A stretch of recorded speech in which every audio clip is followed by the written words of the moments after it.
வணக்கம்ப்பா. இந்த கண் பார்வை, கிட்ட பார்வை, தூர பார்வை, கண்ணில் ப்ரெஷரு, இந்த சக்கரை நோய்க்காரவங்களுக்கு இந்த சரியாக சீக்கிரத்தில் இந்த கண் நரம்புகள்லாம் கெட்டு போகிறது, இப்படி பிரச்சனைகள்லாம் இருக்குது. இதுக்கு சித்த மருத்துவத்துலேயும் வைத்தியம் இருக்குது. கண் டாக்டர்கிட்ட தான் போகணுன்னு இல்லை, அதுலேயும் இருக்குது. சித்த மருந்து கடையில் போய் நம்ம கரிசலாங்கண்ணி தீநீர் அப்படின்னு கேட்கணும். கரிசலாங்கண்ணி தீநீரை நம்ம வாங்கிட்டு வச்சுக்கிட்டு 20 மில்லி அளவு காலையிலையும் சாயந்தரமும் சாதாரண தண்ணியிலே கலக்கி குடிக்கலாம் பெரியவங்கன்னா.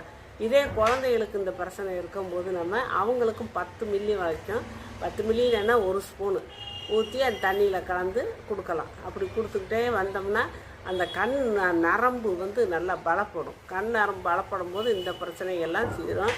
அப்புறம் நைட்டு படுக்கும்போது பசு எண்ணெய் கிடச்சுன்னா இப்படி பட்டையில் தடவி விட்டுக்கிட்டு தூங்கலாம்.